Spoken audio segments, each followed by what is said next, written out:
तुमचं माहीत नाही, पण आमच्या घरी ही रेसिपी प्रचंड आवडते. त्यासाठी टमाटे अशा पद्धतीने कट करून घेतले. त्यानंतर शेंगदाणे, हिरवी मिरची, थोडं तेल टाकून परतून घ्यायचं. तीळ भाजून घ्यायचे. लसण, अद्रक तेही परतून घ्यायचं.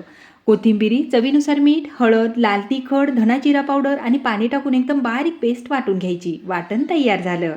आता वाटलेलं वाटण टमाट्यामध्ये अशा पद्धतीने भरून घ्यायचे.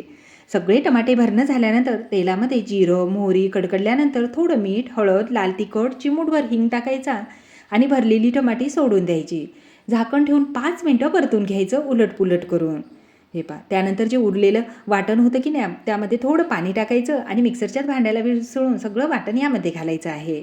आता तुम्हाला जसा रस्सा बनवायचा ना तसा रस्सा तुम्ही बनवू शकता.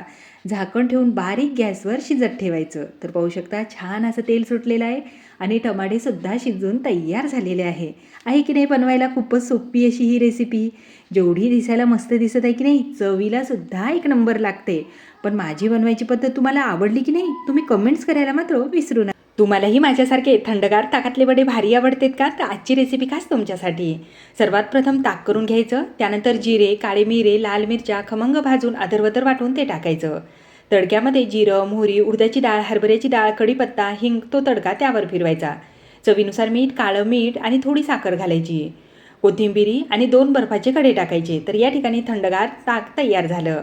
उडदाची डाळ मिक्सरमधून एकदम बारीक फिरून घेतली. त्यानंतर चवीनुसार मीठ, जिरं टाकलं आणि एकसारखी अशी फेटून घ्यायची आणि उडदाचे वडे बनवायला घ्यायचे आहेत. तेल गरम झाल्यानंतर मीडियम गॅसवर उलटपुलट करून छान वडे हे लालसर होईपर्यंत तळून घ्यायचे आणि तळल्यानंतर लगेच ताकामध्ये टाकून घ्यायचे.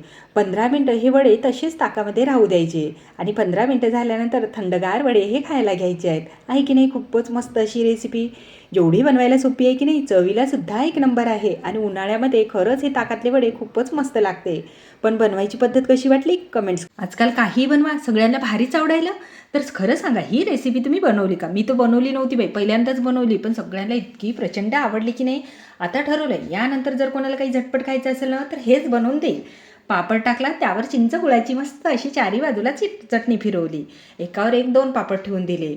आता सगळी चटणी फिरवल्यानंतर 5 मिनटं हा पापड तसाच राहू दिला, म्हणजे थोडा नरम होईपर्यंत राहू द्यायचा. नरम झाल्यानंतर अशा पद्धतीने त्याची घडी पाडून घ्यायची आणि हव्या त्या आकाराने कट करून घ्यायचं.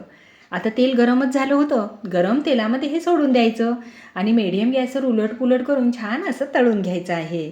आतमध्येही मस्त असं हे तळल्या पाहिजे. आहे की नाही बनवायला सोपी अशी पद्धत. अहो बनवायलाच नाही चवीलासुद्धा एक नंबर असा हा पापड लागतो. बनवून तर पहा, पण कसा झाला कमेंट्स करायला विसरू नका. आत्ता समजलं की ही रेसिपी मुलांना एवढी कशी काय आवडते. त्यासाठी एक बटाटा घेतला, वरचे सालं काढून पाण्यामध्ये मीठ टाकलं आणि त्यामध्ये चिप्स करून ठेवून दिले. प्लेट घेतली, 2 चमचे कॉर्नफ्लॉवर टाकलं, चवीनुसार मीठ, हळद, लाल तिखट, धना जिरा पावडर टाकलं, मिक्स केलं. आता एक एक चिप्स उचलायचं आणि काडीवर अशा पद्धतीने लावून घ्यायचं उलटसुलट.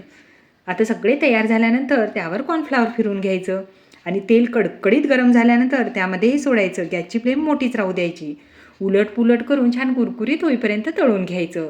जोपर्यंत तेल शांत होत नाही ना तोपर्यंत तळायचं. तर या ठिकाणी पाहू शकता तळून तयार झालेलं आहे. त्यानंतर त्यावर आपल्या आवडीचा मसाला फिरवायचा आणि आवाजावरून लक्षातच आले असेल किती कुरकुरीत झालेला आहे. चवीला म्हणसाल तर एक नंबर आहे, म्हणून तर मुलांना भारी आवडते. पण माझी बनवायची पद्धत तुम्हाला आवडली की नाही कमेंट्स करायला तुम्ही विसरू नका.